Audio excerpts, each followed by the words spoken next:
ये कहानी है रामपुर गांव की, जहां श्याम अपनी माँ के साथ अपने नाना नानी के गांव में रहा करता था। श्याम जब 20 वर्ष का हुआ तब उसको पिता की कमी खलने लगी। एक दिन अपनी माँ से उसने पूछ ही लिया कि सबके पिताजी हैं और मेरे पिताजी कहाँ हैं? मेरा गांव कहाँ है?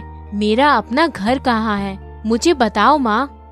माँ, मुझे सब बोलते हैं तेरा बाप नहीं है, तुम्हारा अपना गांव नहीं है। मुझे ऐसा बोलते हैं तो बिल्कुल अच्छा नहीं लगता माँ। तुम्हारे पिताजी बहुत अच्छे इंसान थे, लकड़ी काटने का काम किया करते थे। एक दिन जंगल से आने में रात हो गई। उसी दिन उनको जंगल वाली चुड़ैल ने मार डाला। इसलिए मैं तुम्हारे नाना नानी के यहाँ रहती हूँ। वहाँ किसके सहारे रहती बेटा? तुम्हारा गांव भी है और अपना घर भी। श्याम अपना गांव, घर का पता अपने माँ से पूछकर बोला। माँ, कल मैं अपने घर और अपने गांव को देखने जाऊंगा, उसके बाद हम लोग वहीं रहेंगे। मगर बेटा, घर तो टूट गया होगा। 15 वर्ष हो गए हैं घर छोड़े हुए, पता नहीं कैसा होगा। ठीक है, कल जाना वहाँ। तुमको एक मोहन काका मिलेंगे जो तुम्हारी मदद करेंगे। बहुत अच्छे इंसान हैं वो। कोई बात नहीं माँ, मरम्मत करवा लेंगे, मगर अब यहाँ नहीं रहेंगे, अब अपने गांव अपने घर में रहेंगे। कल सुबह सुबह श्याम अपने गांव की तरफ निकलता है। गांव पहुंचने पर वहां उसको एक आदमी मिलता है। मोहन श्याम को अपने बारे में बता देता है। अच्छा, तो तुम रामू के लड़के हो। तुम्हारे पिता बहुत अच्छे आदमी थे और बहुत होनहार भी थे, मगर जंगली चुड़ैल ने किसी को नहीं छोड़ा। ये सब बातें करते हुए मोहन चाचा श्याम को उसका घर दिखाने ले जाते हैं। श्याम का घर टूटा और खंडर जैसा हो गया था। श्याम जल्दी में मरम्मत कार्य शुरू करवाता है। श्याम थककर आराम करने लगता है। तभी उसको नींद आ जाती है और अचानक जब रात में 11 बजते हैं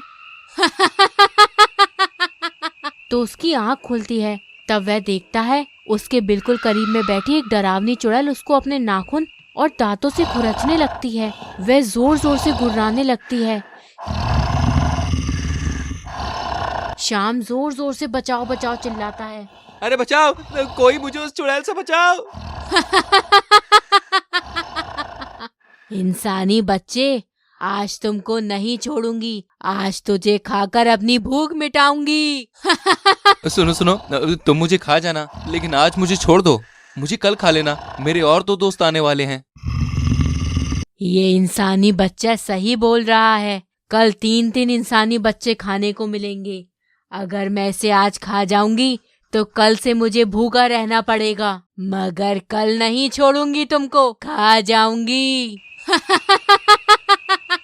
ठीक है चुड़ैल जी, कल मैं आपको मोटा ताजा इंसानी मांस खिलाऊंगा। शाम को भूख भी लगी थी।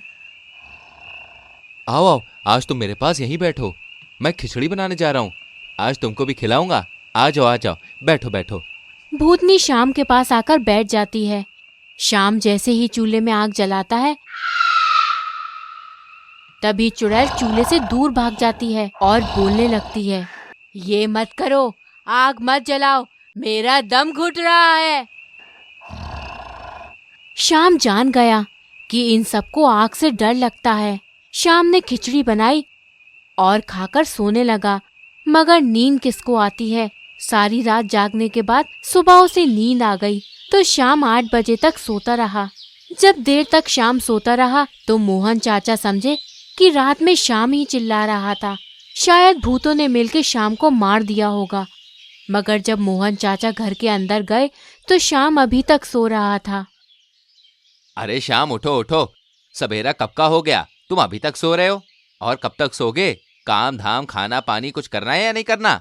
चलो उठो और खाना खाने मेरे घर पर आ जाना। श्याम अचानक उठा और उठकर बैठ गया और उठने के बाद मोहन चाचा के घर पर गया। वहां पर जाकर सारी कहानी मोहन चाचा को बताई। श्याम की बातें सुनकर डर के मारे सबकी हालत खराब हो गई थी। मोहन चाचा बोले, आज सोने मत जाओ वहाँ, आज तुमको वो चुड़ैल नहीं छोड़ेगी। मगर श्याम कहाँ मानने वाला था। श्याम आज शाम से ही अपने चूल्हे में आग जलाकर बैठा था और उसने घर के हर कोने में आग जलाकर रखी थी। जब रात के 11 बजे तो वो चुड़ैल घर पर आई। जैसे ही चुड़ैल श्याम के घर के अंदर आई तो चुड़ैल गर्मी के कारण दरवाजे के बाहर भाग गई और बाहर से ही गुस्से में बोलने लगी। आज तुमको नहीं छोड़ूंगी, खा जाऊंगी। और तुम्हारा दोस्त कहाँ है? आज मेरा दोस्त नहीं आया, कल जरूर आएगा। आज क्या मुझे खाओगी? पेट भी नहीं भरेगा। अरे तुम कल 3-3 आदमी को एक साथ खाना, तुम्हारा पेट भर जाएगा। शाम की बात सुन के भूतनी घर के दरवाजे पर ही बैठ गई, क्योंकि अंदर शाम ने आग जला के रखी थी। शाम ने हिम्मत करके पूछा, अच्छा, तुम दिन को कहाँ चली जाती हो? दिन में भी मेरे साथ रहो। दिन में बहुत लड़के आते जाते रहते हैं मेरे घर के पास, रोज एक को खा जाना। दिन में रोशनी रहती है, इसलिए मैं मायावी नगर चली जाती हूँ। हमें अंधेरा पसंद है। मायावी नगर? वहाँ कौन कौन रहता है, तुमको पता है? मुझसे ज्यादा मत बोल, मुझे सब पता है। वहाँ बड़े से बड़े मायावी शैतान और दुनिया के भूत और भविष्य काल की सारी जानकारी है, समझे बच्चे? कल मैं तुम्हारे लिए अपने दोस्त को बुलाऊंगा, तुम सबको खा जाना। मगर मायावी नगर से मेरा जीवन काल कितने दिनों का है, ये जानकारी मुझे लाके दे देना। अगर ये पता करके नहीं आई तो मैं दोस्तों को नहीं बुलाऊंगा। ठीक है, मगर कल आग और रोशनी नहीं फैलाना, अंधेरा रखना और दोस्तों को बुला कर रखना, वरना तुमको अकेले ही चीर के खा जाऊंगी। सुबह सुबह उठकर शाम बहुत सारी लकड़ी जमा कर लेता है और कोने कोने में रख देता है, जिससे वह रात में आग जला सके। जैसे ही रात के 10 बज जाते हैं, सारे कोने में वो आग जला देता है और कोने कोने में आग जलाने से चारों तरफ रोशनी फैल जाती है। 11 बजे रात में 2 खतरनाक चुड़ैल एक साथ आई और जोर जोर से हंसने लगी।